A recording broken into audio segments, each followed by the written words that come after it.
This story was sent to me by one of my subscribers named Jacob, and I wanted to share it on the channel.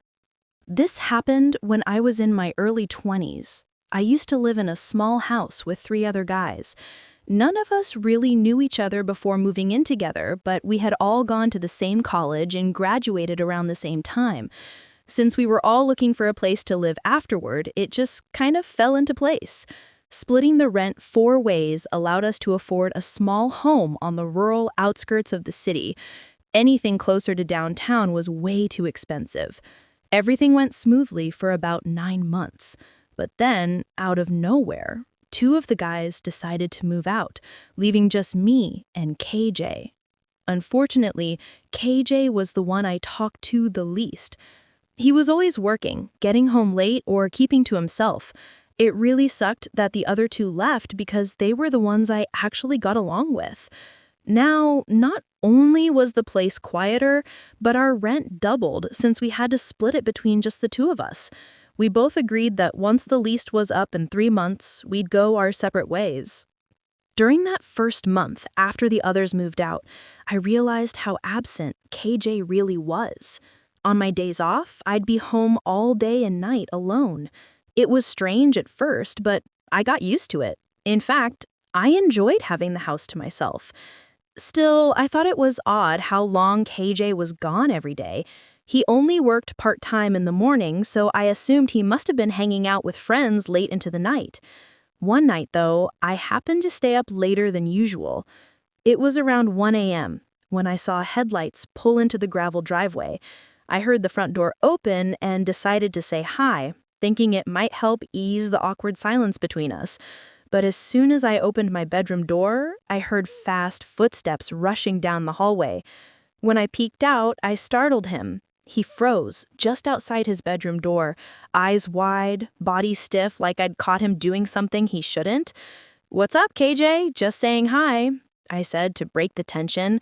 He just stood there in the dark hallway, staring at me with those wide, glassy eyes. "I'm good," he finally muttered. A few more seconds passed before I nodded and went back into my room. The whole thing felt unnerving. His reaction didn't make any sense. Why was he acting so nervous? A few minutes later, curiosity got the better of me. I quietly opened my door and walked down the hallway. I didn't plan on confronting him, I just wanted to listen. As I passed his room, I heard him frantically opening and closing drawers, moving things around chaotically. I froze. The noise went on for a few seconds before everything suddenly went silent. My heart started pounding.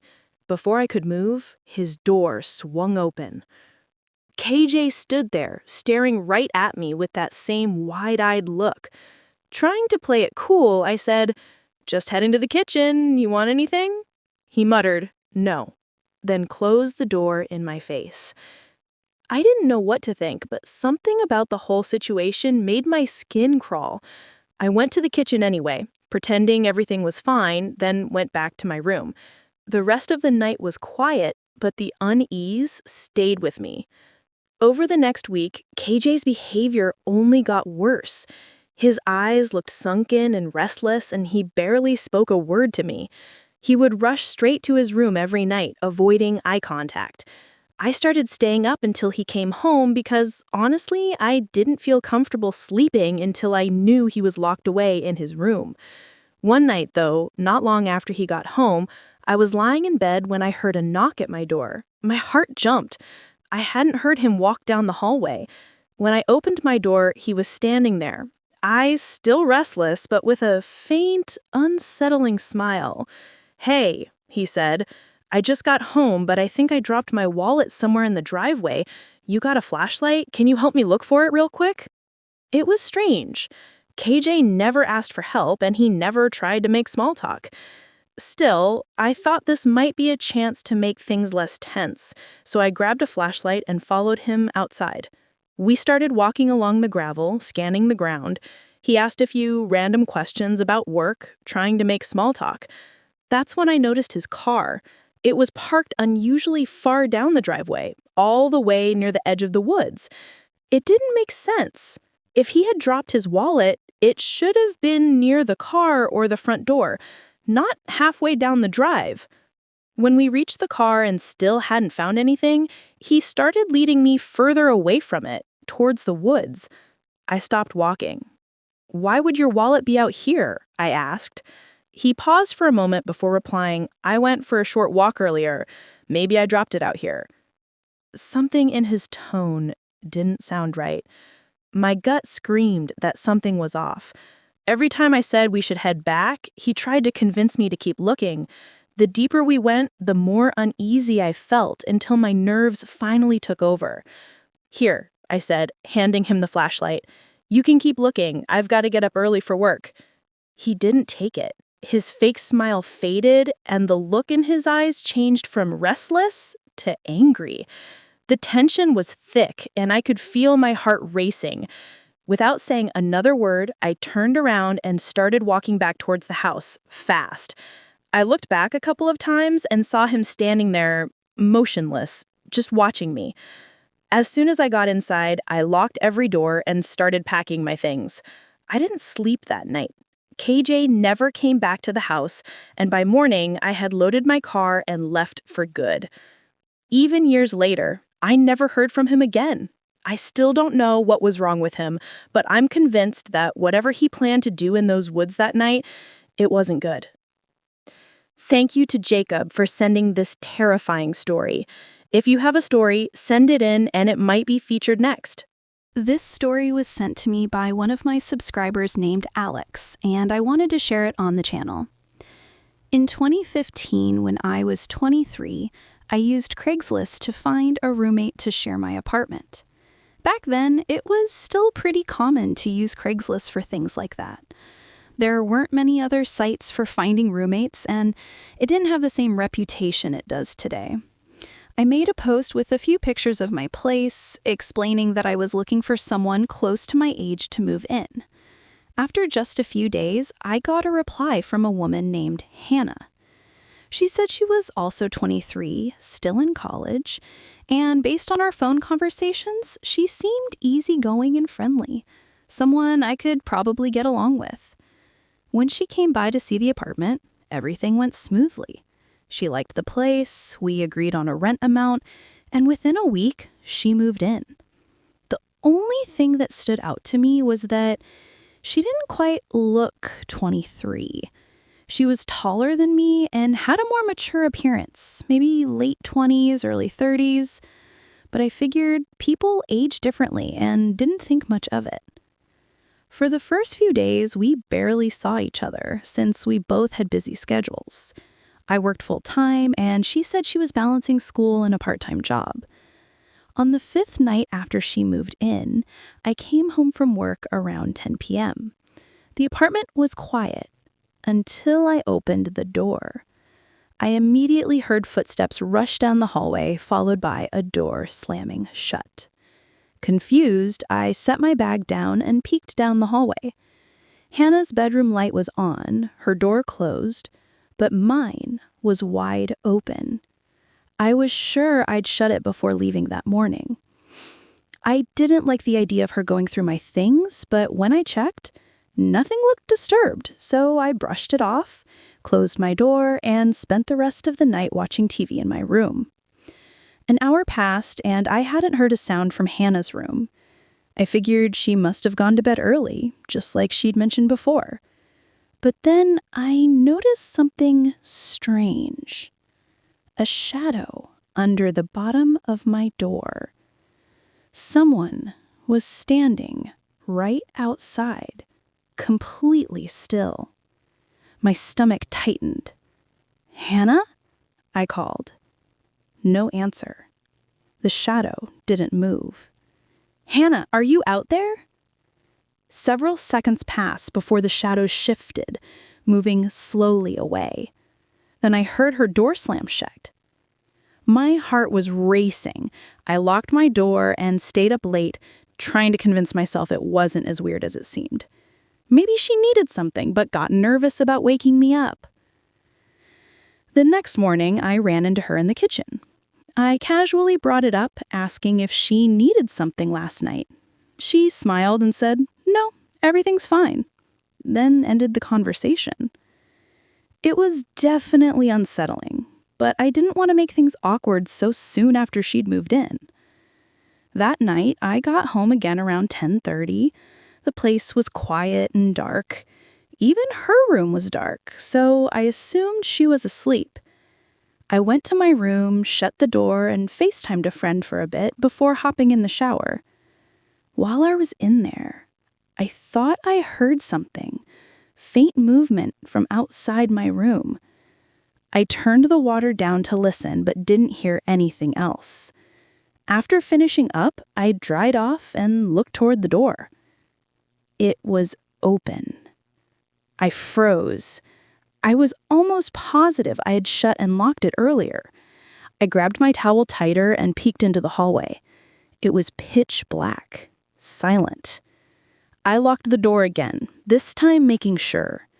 My heart was still pounding as I sat on my bed trying to calm down. I told myself I must have forgotten to lock it the first time. But deep down, I knew I hadn't. After an hour of trying to distract myself with TV, I finally turned everything off and went to sleep. Sometime later, I woke up again. The room was dark and quiet, but something felt off.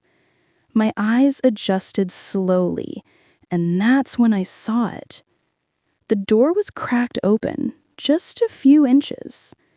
Every instinct in my body told me I had locked that door, and I hadn't heard it open. "Hannah?" I whispered. Nothing. The silence was deafening. Then I saw movement, a faint outline in the corner of my room near the wardrobe, a tall, still figure. It was her. She was standing there, motionless, staring straight at me. As my eyes adjusted, I could make out her blank face, expressionless, eyes unfocused. She took one slow step forward. My breath caught in my throat. Then, without warning, she lunged, running across the room and out into the hallway. A second later, her bedroom door slammed shut. I didn't even stop to think. I grabbed my phone, my car keys, and ran straight out of the apartment. I didn't care that she hadn't technically done anything to me. Everything about her behavior was terrifying. I didn't even stay in the parking lot. I drove a few blocks away and called the police from my car, waiting in a nearby neighborhood until they arrived. When officers searched the apartment, Hannah was gone. Most of her belongings were gone too. It was like she'd vanished. As the police investigated, we discovered everything she'd told me. Her name, her job, even her school was fake. Her phone number was from a prepaid burner with no name or records attached to it. That was 10 years ago. I never heard from or saw her again. To this day, I still don't know who she really was or what her intentions were, but I'm certain they weren't good. I moved out of that apartment soon after, always looking over my shoulder, afraid that one night I might hear those footsteps again. Thank you to Alex for sending in this terrifying story. If you have a story, send it in and it might be featured next. This story was sent to me by one of my subscribers named Emily, and I wanted to share it on the channel. For 2 years, I lived with my college roommate, Jason, in a small house near our old campus. We'd already been roommates for a year during college, but we weren't especially close friends, just two people with similar post-college plans. Moving in together made sense at the time. The first year went really well. We got along better, became closer, and decided to renew our lease for another year. That decision would end up haunting me. This all happened in June, about 2 months after we renewed. One night, after a typical late shift at work, I came home and chatted with Jason for a bit before heading to bed. Sometime in the middle of the night, I woke up to the sound of floorboards creaking in the hallway. Slow, heavy steps moved toward the main area of the house. I glanced at the clock. It was 3 a.m. I figured Jason was just getting a drink of water, so I rolled over and went back to sleep.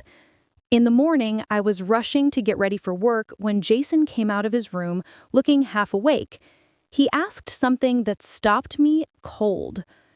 "What were you doing walking around the house last night?" I frowned. "I wasn't. I thought that was you." We stared at each other for a moment, both realizing we'd heard the same thing, but neither of us had been up.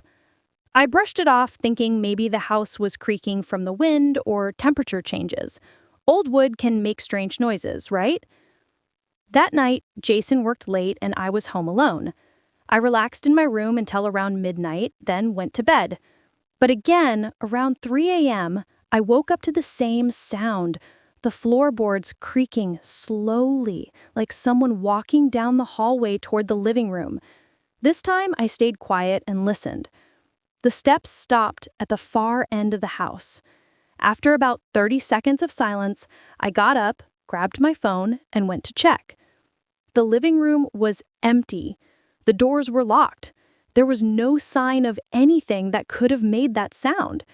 I went back to my room uneasy, but I managed to fall asleep again eventually. Still, the question lingered. Why did the sound move through the house like footsteps, if it was just the house settling? That night, Jason worked late and I was home alone. I relaxed in my room until around midnight, then went to bed. But again, around 3 a.m., I heard the same sound. The floorboards creaking slowly, like someone walking down the hallway toward the living room. This time, I stayed quiet. I decided to text Jason this time instead of getting up. Me. "Hey, are you walking around right now?" A couple of minutes passed before my phone buzzed. Jason. Question mark? Jason. "What do you mean? I'm not home right now." My blood ran cold. I immediately looked toward the door. The floorboards creaked again, right outside my room. I jumped up, flung the door open, and froze. The hallway was empty. But Jason's bedroom door was wide open again. The air felt heavier as I stepped closer. My hands were shaking. When I looked inside, my stomach dropped. Standing in the middle of the dark room was a man I didn't recognize. He was tall, with a thick beard and broad shoulders, definitely not Jason. He was just standing there, facing me, silently. Without thinking, I bolted. I ran straight out the front door and across the street, calling the police from my phone with trembling hands. I didn't stop looking at the house until the patrol car pulled up. When the police searched the place, the man was gone. They couldn't find any signs of forced entry, except for one window in the back that was slightly unlocked, but there was no clear evidence he had entered through it. The scariest part is realizing he must have been there for days, walking around at night while we slept. And when I saw him sitting on Jason's bed earlier, I now know it wasn't Jason at all. We later realized something even more disturbing. That night was the one evening Jason wasn't home. He'd gone to hang out with a friend, which means the man was probably waiting for him, not me. Whatever he was planning, we'll never know. But I'm certain of one thing. If Jason hadn't been out that night, something terrible would have happened.